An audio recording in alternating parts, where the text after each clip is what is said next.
Logos quiz 2025 പഠനഭാഗമായ ന്യായാധിപന്മാരുടെ പുസ്തകം അധ്യായം 11 ചോദ്യോത്തരങ്ങൾ ഭാഗം 2. ചോദ്യം 1. സീഹോനെ ഇസ്രായേൽക്കാരുടെ കയ്യിൽ ഏൽപ്പിച്ചു കൊടുത്തത് ആര്? ഉത്തരം: ഇസ്രായേലിന്റെ ദൈവമായ കർത്താവ്. ചോദ്യം 2. ഇസ്രായേലിന്റെ ദൈവമായ കർത്താവ് ആരെയെല്ലാമാണ് ഇസ്രായേലിന്റെ കയ്യിൽ ഏൽപ്പിച്ചു കൊടുത്തത്? ഉത്തരം: സീഹോനെയും അവന്റെ ജനത്തെയും. ചോദ്യം 3. ഇസ്രായേലിന്റെ ദൈവമായ കർത്താവ് തങ്ങളുടെ കയ്യിൽ ഏൽപ്പിച്ചു തന്ന സീഹോനെയും അവന്റെ ജനത്തെയും ഇസ്രായേൽക്കാർ ചെയ്തത് എന്ത്? ഉത്തരം: പരാജയപ്പെടുത്തി.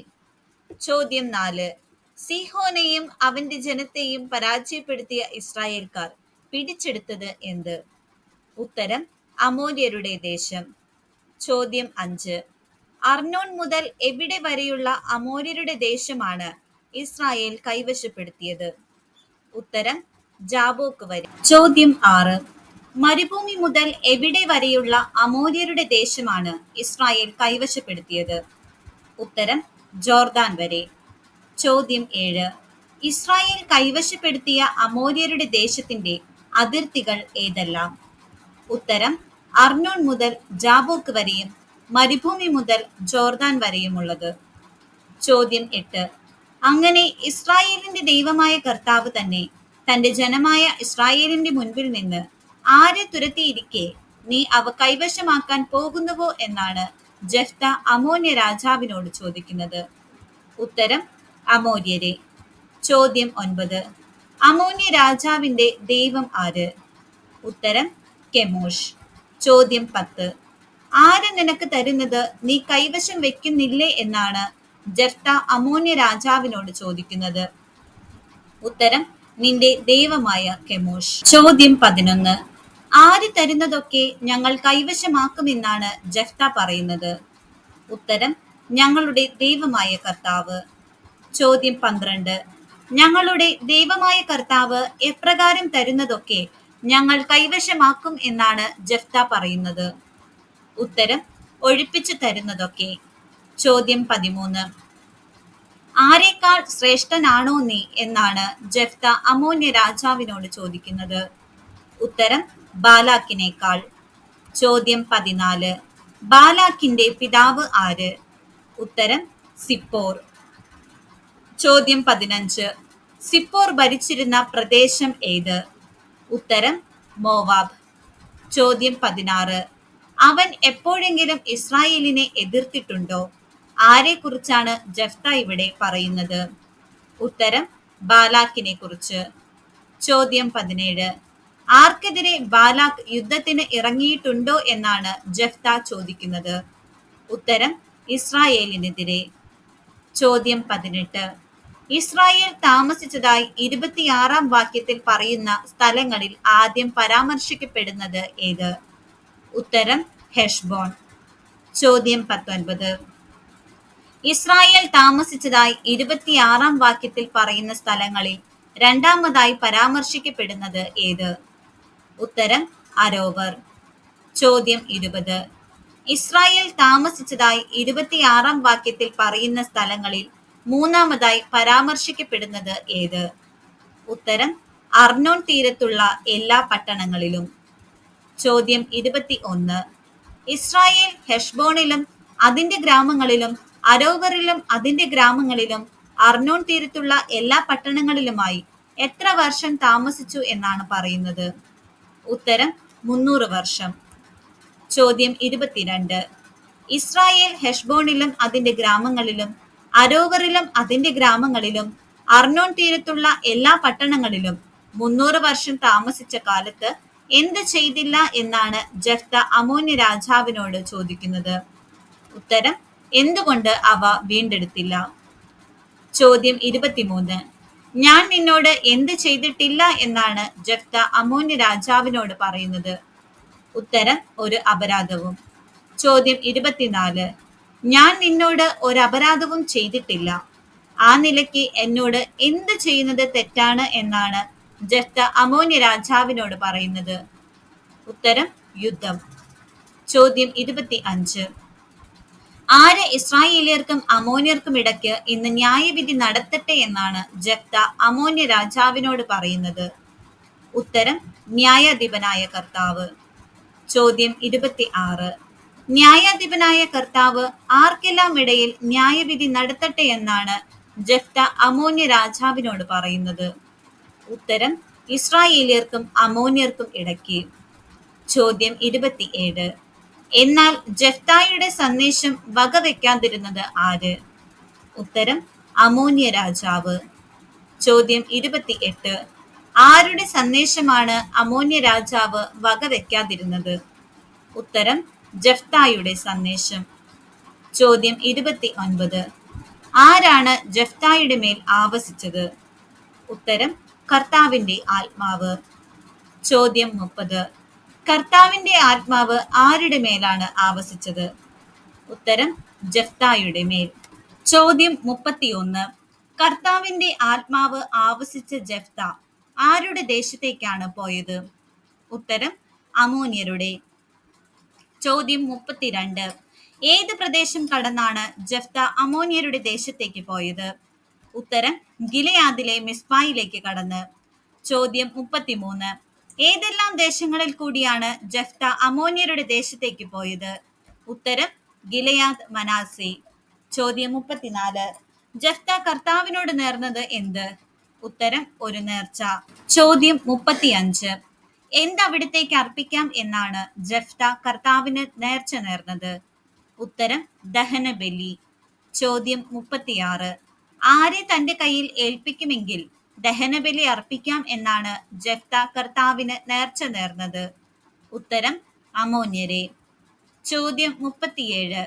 അങ്ങ് അമോന്യരെ എന്റെ കയ്യിൽ ഏൽപ്പിക്കുമെങ്കിൽ താൻ എപ്രകാരം തിരികെ ചെല്ലുമ്പോൾ ദഹനബലി അർപ്പിക്കാമെന്നാണ് ജെഫ്ത കർത്താവിന് നേർച്ച നേർന്നത്?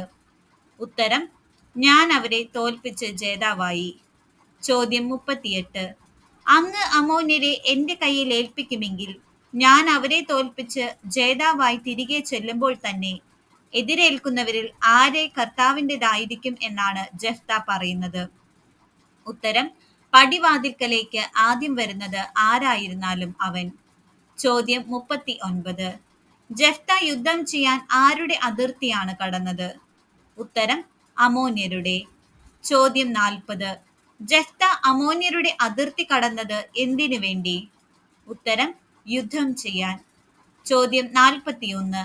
ജെഫ്ത യുദ്ധം ചെയ്യാൻ അമോന്യരുടെ അതിർത്തി കടന്നപ്പോൾ കർത്താവ് ചെയ്തത് എന്ത്? ഉത്തരം, കർത്താവ് അവരെ അവന്റെ കയ്യിൽ ഏൽപ്പിച്ചു. ചോദ്യം 42. അരോവർ മുതൽ എന്തിന് സമീപം വരെയാണ് ജെഫ്ത അമോന്യരെ വകവരുത്തിയത്? ഉത്തരം, മിന്നിത്തിന്. ചോദ്യം 43. അരോവർ മുതൽ മിന്നിത്തിന് പുറമെ എവിടെ വരെയാണ് ജെഫ്ത അമോന്യരെ വകവരുത്തിയത്? ഉത്തരം, ആബേൽ കെരാമിം വരെയും. ചോദ്യം 44. അരോവർ മുതൽ മിന്നിത്തിന് സമീപം വരെയും ആബേൽ കെരാമിം വരെയും എത്ര പട്ടണങ്ങളിലാണ് ജെഫ്ത അമോന്യരെ വകവരുത്തിയത്? ഉത്തരം, 20 പട്ടണങ്ങളിൽ. ചോദ്യം 45. ഇസ്രായേലിന് കീഴടങ്ങിയത് ആര്? ഉത്തരം, അമോന്യർ. ചോദ്യം 43. എവിടെ തന്റെ വീട്ടിലേക്കാണ് ജെഫ്ത വന്നത്? ഉത്തരം, മിസ്പായിലുള്ള. ചോദ്യം 47. മിസ്പായിലുള്ള തന്റെ വീട്ടിലേക്ക് വന്ന് ജെഫ്തായെ എതിരേൽക്കാൻ വന്നത് ആര്? ഉത്തരം, അവന്റെ മകൾ. ചോദ്യം 48. മിസ്പായിലുള്ള തന്റെ വീട്ടിലേക്ക് വന്ന ജെഫ്തായെ എതിരേൽക്കാൻ അവന്റെ മകൾ വന്നത് എപ്രകാരം? ഉത്തരം, തപ്പ് കൊട്ടി നൃത്തം വെച്ച്. ചോദ്യം 49. മിസ്പായിലുള്ള തന്റെ വീട്ടിലേക്ക് വന്ന ജെഫ്തായെ എതിരേൽക്കാൻ വന്ന അവന്റെ മകൾ എത്രാമത്തെ സന്താനമായിരുന്നു? ഉത്തരം, ഏക സന്താനം. ചോദ്യം 50. മിസ്പായിലുള്ള തന്റെ വീട്ടിലേക്ക് വന്ന ജെഫ്തായെ എതിരേൽക്കാൻ വന്ന തന്റെ മകളെ കണ്ടപ്പോൾ പറഞ്ഞത് എന്ത്? ഉത്തരം, അയ്യോ മകളെ, നീ എന്നെ ദുഃഖത്തിലാഴ്ത്തിയല്ലോ. ചോദ്യം 51.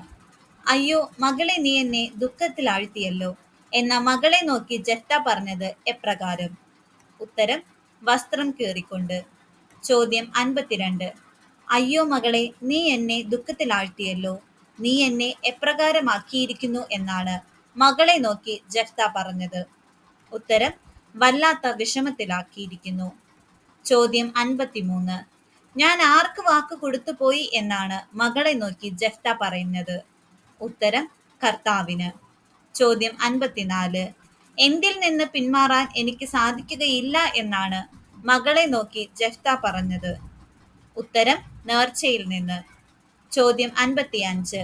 എന്തനുസരിച്ച് എന്നോട് ചെയ്തു കൊള്ളുക എന്നാണ് മകൾ ജെഫ്തായോട് പറഞ്ഞത്? ഉത്തരം അങ്ങ് കർത്താവിന് വാക്ക് കൊടുത്തെങ്കിൽ അതനുസരിച്ച്. ചോദ്യം 56. കർത്താവ് ആരോട് പ്രതികാരം ചെയ്തല്ലോ എന്നാണ് മകൾ ജെഫ്തായോട് പറഞ്ഞത്? ഉത്തരം ശത്രുക്കളായ അമോന്യരോട്. ചോദ്യം 57. കർത്താവ് ശത്രുക്കളായ അമോന്യരോട് പ്രതികാരം ചെയ്തല്ലോ എന്ന് പറഞ്ഞ മകൾ തുടർന്ന് തനിക്ക് എന്ത് ചെയ്തു തരണം എന്നാണ് ജെഫ്തായോട് പറഞ്ഞത്? ഉത്തരം ഒരു കാര്യം. ചോദ്യം 58. എന്തിനെ പ്രതി വിലപിക്കാൻ എന്നെ അനുവദിക്കണം എന്നാണ് മകൾ ജെഫ്തായോട് പറഞ്ഞത്? ഉത്തരം കന്യാത്വത്തെ പ്രതി. ചോദ്യം 59. തന്റെ കന്യാത്വത്തെ പ്രതി എത്ര നാൾ വിലപിക്കാൻ തന്നെ അനുവദിക്കണം എന്നാണ് മകൾ ജെഫ്തായോട് പറഞ്ഞത്? ഉത്തരം 2 മാസത്തേക്ക്. ചോദ്യം 60. തന്റെ കന്യാത്വത്തെ പ്രതി എവിടെ പോയി വിലപിക്കാൻ തന്നെ അനുവദിക്കണം എന്നാണ് മകൾ ജെഫ്തായോട് പറഞ്ഞത്? ഉത്തരം പർവ്വതങ്ങളിൽ പോയി. ചോദ്യം 61. പർവ്വതങ്ങളിൽ പോയി തന്റെ കന്യാത്വത്തെ പ്രതി ആരോടൊത്ത് പോയി വിലപിക്കാൻ തന്നെ അനുവദിക്കണമെന്നാണ് മകൾ ജെഫ്തായോട് പറഞ്ഞത്? ഉത്തരം സഖിമാരോടൊത്ത്. ചോദ്യം 62. സഖിമാരോടൊത്ത് പർവ്വതങ്ങളിൽ പോയി എന്റെ കന്യാത്വത്തെ പ്രതി 2 മാസത്തേക്ക് വിലപിക്കാൻ എന്നെ അനുവദിക്കണമെന്ന് മകൾ പറഞ്ഞപ്പോൾ ജെഫ്ത പറഞ്ഞത് എന്ത്? ഉത്തരം പൊയ്ക്കൊള്ളുക. ചോദ്യം 63. സഖിമാരോടൊത്ത് പർവ്വതങ്ങളിൽ പോയി എന്റെ കന്യാത്വത്തെ പ്രതി 2 മാസത്തേക്ക് വിലപിക്കാൻ എന്നെ അനുവദിക്കണം എന്ന് മകൾ പറഞ്ഞപ്പോൾ ജെഫ്ത എത്ര നാളത്തേക്കാണ് അവളെ അയച്ചത്? ഉത്തരം 2 മാസത്തേക്ക്. ചോദ്യം 64. പൊയ്ക്കൊള്ളുക എന്ന് പറഞ്ഞ് ജെഫ്ത തന്റെ മകളെ അയച്ചപ്പോൾ അവൾ തന്റെ കന്യാത്വത്തെ പറ്റി വിലപിച്ചത് എപ്രകാരം? ഉത്തരം പർവ്വതങ്ങളിൽ സഖിമാരോടൊപ്പം താമസിച്ച്. ചോദ്യം 65. പർവ്വതങ്ങളിൽ സഖിമാരോടൊപ്പം താമസിച്ച് തന്റെ കന്യാത്വത്തെ പറ്റി വിലപിച്ച ജെഫ്തായുടെ മകൾ 2 മാസം കഴിഞ്ഞ് തിരികെ വന്നത് എവിടേക്ക്? ഉത്തരം പിതാവിന്റെ പക്കലേക്ക്. ചോദ്യം 66. പർവ്വതങ്ങളിൽ സഖിമാരോടൊപ്പം താമസിച്ച് തന്റെ കന്യാത്വത്തെ പറ്റി വിലപിച്ച് തിരികെ വന്ന മകളോട് ജെഫ്ത ചെയ്തത് എന്ത്? ഉത്തരം അവൻ നേർന്നിരുന്നതുപോലെ. ചോദ്യം 67. ജെഫ്തായുടെ മകൾ ഒരിക്കലും അറിഞ്ഞിരുന്നില്ല എന്ന് പറയുന്നത് എന്തിനെ പറ്റി? ഉത്തരം പുരുഷനെ. ചോദ്യം 68.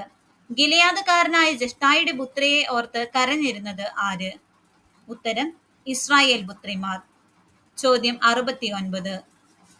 ഗിലെയാദ്കാരനായ ജെഫ്തായുടെ പുത്രിയെ ഓർത്ത് ഇസ്രായേൽ പുത്രിമാർ കരഞ്ഞിരുന്നത് എത്ര ദിവസം? ഉത്തരം 4 ദിവസം. ചോദ്യം 70. ഗിലെയാദ്കാരനായ ജെഫ്തായുടെ പുത്രിയെ ഓർത്ത് ഇസ്രായേൽ പുത്രിമാർ എപ്പോഴെല്ലാമാണ് 4 ദിവസം കരയാൻ പോകുക പതിവായിരുന്നത്? ഉത്തരം വർഷം തോറും. നിങ്ങൾക്കായുള്ള ഇന്നത്തെ ചോദ്യം: സിപ്പോർ ഭരിച്ചിരുന്ന പ്രദേശം ഏത്? നിങ്ങളുടെ ഉത്തരം കമന്റായി രേഖപ്പെടുത്തുക. ചാനൽ സബ്സ്ക്രൈബ് ചെയ്ത് സപ്പോർട്ട് ചെയ്യുമല്ലോ. നന്ദി.